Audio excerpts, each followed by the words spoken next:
নভেম্বরের মধ্যবর্তী নির্বাচন সামনে রেখে ট্রাম্প প্রশাসনের বিরুদ্ধে ভোটার দমনের অভিযোগ আরও জোরালো হয়েছে। ভোটার তালিকা যাচাইয়ের নামে নির্বাচন কর্মকর্তাদের হুমকি দেয়া এবং ফেডারেল ক্ষমতার অপব্যবহারের অভিযোগ তুলেছেন ডেমোক্রেটিক আইন প্রণেতা, নির্বাচনী কর্মকর্তা ও নাগরিক অধিকার কর্মীরা। তারা দাবি করেছেন এটি নির্বাচন নিরাপদ করার উদ্যোগ নয়, বরং ভোটারদের ভয় দেখানোর কৌশল। নভেম্বরের মধ্যবর্তী নির্বাচন ঘনিয়ে আসতেই দেশের নির্বাচনী নিরাপত্তা নিয়ে নতুন রাজনৈতিক বিতর্ক শুরু হয়েছে। ভোটার তালিকায় নন সিটিজেনদের নাম খুঁজে বের করতে ফেডারেল ডাটাবেস ব্যবহারের নির্দেশ দিয়েছেন ডিপার্টমেন্ট অব হোমল্যান্ড সিকিউরিটি। নির্দেশ না মানলে সংশ্লিষ্ট স্টেটগুলোর ফেডারেল অনুদান বন্ধ এবং নির্বাচন কর্মকর্তাদের বিরুদ্ধে আইনি ব্যবস্থা নেওয়ার হুঁশিয়ারিও দেওয়া হয়েছে।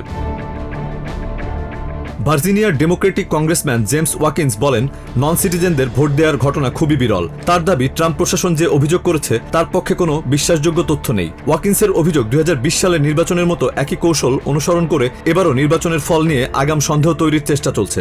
কলোরাডোর সেক্রেটারি অব স্টেট জেনা গ্রিসওল্ড অভিযোগ করেন, ট্রাম্প প্রশাসন নির্বাচন কর্মকর্তাদের ভয় দেখাতে জাস্টিস ডিপার্টমেন্ট ও হোমল্যান্ড সিকিউরিটি ডিপার্টমেন্টকে ব্যবহার করছে। তার ভাষায়, নির্বাচনী ব্যবস্থা পরিচালনার সাংবিধানিক দায়িত্ব স্টেটগুলোর, ফেডারেল সরকারের নয়।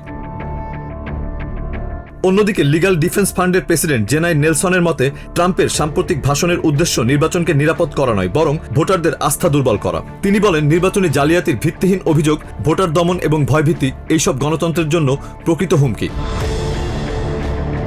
বিশ্লেষকরা বলছেন, মধ্যবর্তী নির্বাচন যত ঘনিয়ে আসছে, নির্বাচনী নিরাপত্তা, ভোটাধিকার এবং ফেডারেল সরকারের ভূমিকা নিয়ে রাজনৈতিক সংঘাত ততই তীব্র হচ্ছে। ফলে নভেম্বরের ভোট শুধু কংগ্রেসের ক্ষমতার ভারসাম্যই নয়, আমেরিকার গণতান্ত্রিক প্রতিষ্ঠানগুলোর ওপর জনগণের আস্থার বড় পরীক্ষা হয়ে উঠতে পারে। Zahid Kakon, TVN 24 news desk.